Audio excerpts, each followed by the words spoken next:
বড় বড় পা ফেলে হাঁটছিল সামনের দিকে, অথচ হঠাৎই নরকের দূতের ফাঁদ থেকে বেঁচে গেল। ঠিক একটু আগেই সে মাটিতে পড়ে থাকা একটি প্লাস্টিকের বোতল কুড়িয়ে নেয়। পরের মুহূর্তে যখন সে সামনে পা রাখে, হঠাৎ করেই মেঝের ইট ডেবে যায়। সেখান থেকে উঠে আসে এক নরকের দূত। দূত তার নরকের বই খুলে দেখে যাকে মারবে বলে সে এসেছে সে তো একেবারে তার সামনেই। সে ভাবে এবার তো কাজটা খুবই সহজ হবে। তারপর সে তাকায় উপরে ঝুলে থাকা এক লোহার ফ্রেমের দিকে। দূত জাদু চালায় আর নিজের হাত শক্ত করে। উপরে ঝুলে থাকা ফ্রেমটা হঠাৎ ছেড়ে নিচে পড়ে, কিন্তু বুড়ো তখন মাটিতে পড়ে থাকা এক স্বর্ণ মুদ্রা কুড়িয়ে নেয় আর ফ্রেম থেকে বেঁচে যায়। বুড়ো এক ট্রাফিক সিগন্যাল দেখতে পায় যেখানে লাল আলো জ্বলছে।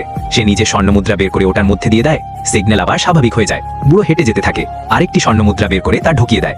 এবার দূত একটা পিয়ানো ছুড়ে মারে, কিন্তু তা মিস হয়ে যায়। এরপর ছুড়ে মারে এক বিশাল লকার। তবুও বুড়ো নির্বিকারভাবে স্বর্ণ মুদ্রা ঢালতে থাকে। এবার দূত নিয়ে আসে একটা ট্যাঙ্ক, কিন্তু বুড়োর ভাগ্য ছিল দুর্দান্ত। সে শুধু ভালো কাজই করেনি, বরং দারুণ আত্মবিশ্বাসে হেঁটে চলেছে। পাশে থাকা দূত এতটাই ক্ষেপে যায় যে দাঁত কিরমির করতে থাকে। তবে দূত এবার হাত তুলে নিয়ন্ত্রণ করে এক কোনার ডাস্টবিন। একটা ছোট্ট পাখির খেলনা পড়ে যায় মাটিতে। বুড়ো তখন খেলাটি তুলতে নিচু হয়ে যায়। তখনই ডাস্টবিনটা একটা গাছে গিয়ে ধাক্কা খায়। দূত এবার নিজের জীবনের সেরা কৌশল প্রয়োগ করে। একটা সাইনবোর্ড নিয়ন্ত্রণ করে আর সেটা ছুড়ে মারে বুড়োর দিকে। কিন্তু বুড়ো সেটা অনায়াসে এড়িয়ে যায়। উল্টো সেই সাইনবোর্ডে ছড়ে পাখিটাকে বাড়ি পৌঁছে দেয়। তখনই বুড়োর পা পড়ে ব্ল্যাক লিস্টের উপর আর সে নিয়ন্ত্রণ হারিয়ে রাস্তার উপর দিয়ে যেতে থাকে। যখন দূত গেমে পৌঁছায় তখন বুড়ো বেলঘড়ির মতো শরীর ঘুরিয়ে ঘুরিয়ে গাড়িগুলো এড়িয়ে চলে।